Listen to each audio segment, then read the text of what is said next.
Okay, let's just get right into it. How on earth does a movie, based on a video game that doesn't even really have a plot, become this massive global phenomenon? Well, believe it or not, the answer has everything to do with a baby zombie, a chicken, and the pure, unfiltered chaos of the internet. We are going to break down how a single meme didn't just sell movie tickets, it actually created a whole new kind of cinematic experience. So, to really get what happened here, you have to picture the scene, right? This was not your quiet, typical trip to the movies. Theaters all over the country just erupted. I mean, people were reporting these wild, messy screenings, and it was all centered on two completely ridiculous words. And all that chaos, it really points to our first big idea here. This wasn't just a movie. No, this was an interactive event. For a whole generation of kids and teens, a Minecraft movie basically became their version of the Rocky Horror Picture Show, a full-on audience participation spectacle. And the scale of this was just staggering. We're talking about coordinated cheering for lines the audience already had memorized, popcorn flying through the air. It got so intense that some theaters actually had to ban unaccompanied minors from coming to see it. And then, get this, there were reports of people bringing actual live chickens into the theater. Yes, really. So this all leads to the one question that pretty much anyone over the age of 25 was probably asking themselves. What on earth is a chicken jockey? And how did this one little phrase cause all of this madness? All right, to understand the meme, you gotta understand where it came from. We need to go back to the game itself, Minecraft. A chicken jockey is, well, it's pretty much exactly what it sounds like. It's this tiny, hostile little zombie guy riding on the back of a chicken. It's a rare enemy, or what players call a mob, that can show up in the game. It's absurd, it's super silly, and it's something every seasoned player knows about. But the really important word there is rare. Just how rare are we talking? Well, the chance of one of these things spawning is a tiny, minuscule 0.25%. So actually finding one in the game is this special, memorable moment. It's a true inside joke for literally millions of players. And you better believe the filmmakers knew this. They took the reveal of this creature and turned it into this huge, cinematic moment.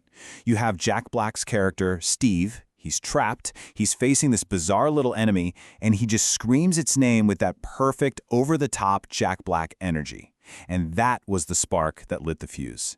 But here's where it gets really wild. This whole viral explosion, it wasn't some happy accident. It was basically built piece by piece by the fans themselves, long before the movie ever hit a single theater. So it all kicked off with the trailers. Fans immediately latched on to Jack Black's perfect, memeable delivery.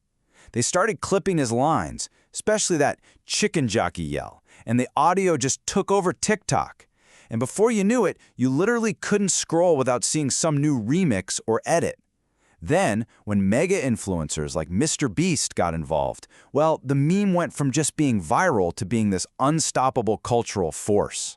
And what you had was this situation where audiences were walking in on opening weekend already knowing the script.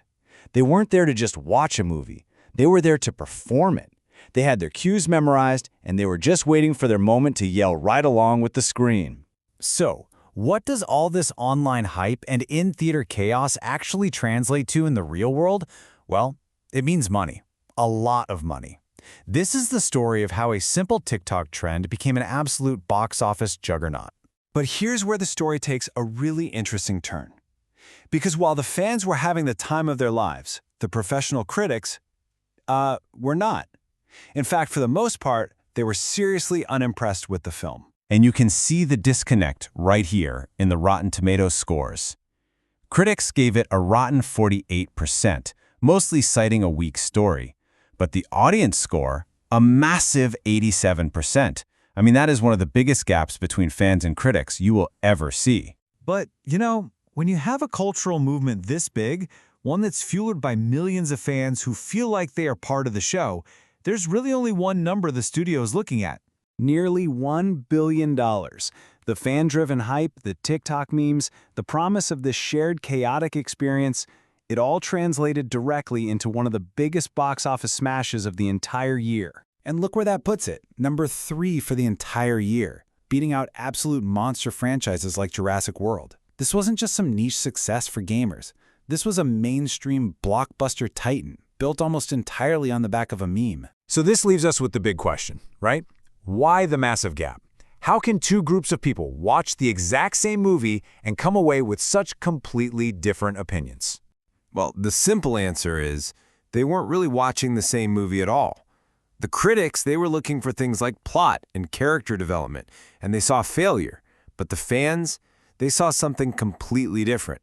For them, the lackluster story was just background noise for a gigantic inside joke. The stupid humor was the entire point.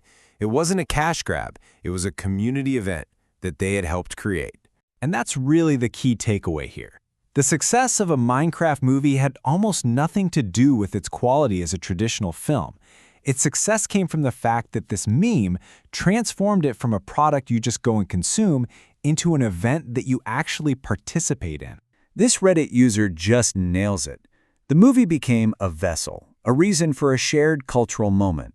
The film itself was almost secondary to the experience of being in a packed theater, surrounded by hundreds of other people who were all in on the exact same joke as you were. Which leaves us with a final and pretty fascinating question for the future of entertainment. When a TikTok trend can generate almost $1 billion and create a cultural phenomenon that critics completely miss, who really gets to decide what makes a movie a success anymore? Is it the critics? Is it the studio? Or is it the audience screaming at the screen together?